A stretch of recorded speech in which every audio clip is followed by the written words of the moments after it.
Hi everyone, it's Candace from Vegan Hell Books. I'm here today with a currently reading weekly reads, something like that. It's going to be a short one. This week we finished one book, Doomsday, the Doomsday book by Connie Willis. And I read this with the usual suspects and we all really liked it. This book won the Hugo and the Nebula Awards. It was published in 1993 and it is considered a sci-fi book because it has time travel in it. It really follows two storylines.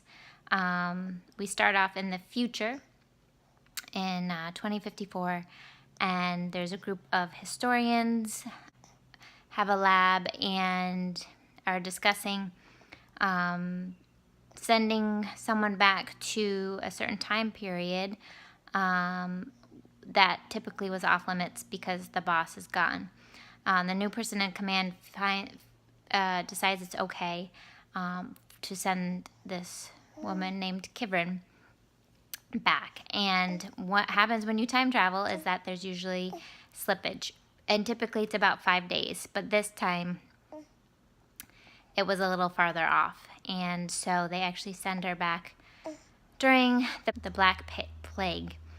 And it book was great for me. So it had a little bit of the sci-fi aspect with the time travel. It had a lot of historical details in the past storyline. Some details I didn't know, and I definitely had not memorized the year of the Black Plague. Now I will forever remember it. And there was humor as well in the book, which was really cool. It's just really enjoyable. I think if you like light sci-fi / historical fiction, you'd really like this book. I'm still reading Saint's Blood by Sebastian de Castell with Cheryl. We should be wrapping that up in a little bit. We're about 66% done, and it's more of the same. I'm having a little bit more trouble getting into it this time, but I think it's because I was doing too many buddy reads at the same time and committing to too many books. But Falkio, Brasti, and Keshi are all back together again. We have chaos still happening in the realm with these people called God's Needles that are sort of unkillable. The rumors by drinking Saint's blood, it makes them unable to feel pain and really difficult to kill.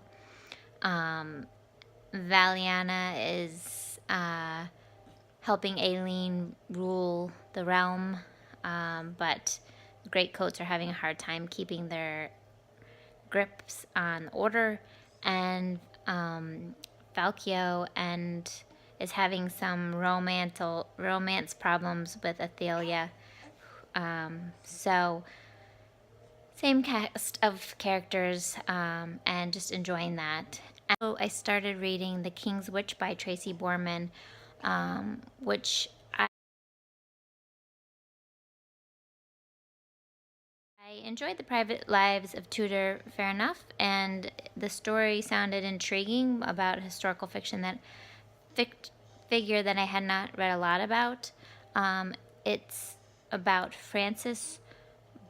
It looks like Gorges, but I think it's pronounced Gorges or something like that. And she is sort of a healer / herbalist when King James is at the throne. Actually, in the beginning of the book, Queen Elizabeth's still on the throne, and then you follow the transfer of the throne to James.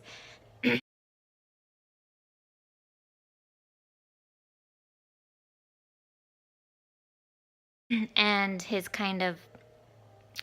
everyone was looking forward to a woman not being a ruler, but his ruling is not going very well, so now everyone's liking good old Bess again now. But I love books about healers and herbs and witches, and so, well, she's during King James' reign. He, of course, is trying to eradicate witches, which is basically like single women that are good with herbs, women who tempted their master or neighbor or someone. Of course, they get the blame and get the deaths, and Frances has been brought to court against her will, sort of, because her family, who is tied to the Howards, really want to gain favor, as always. And the Lord Privy of the Council, or the CL, I forget which one, his name is Cecil, he's got it out for Frances, and he keeps hinting that as a witch. So, really liking it. It's going really fast. That's a NetGalley read that's out in June. So, yeah, I really have now only 2 books on the go, which is pretty nice. And I'm looking forward to picking up some more soon once I finish these. I hope everyone's having a great Friday and have a great weekend. I'll talk to you later. Bye.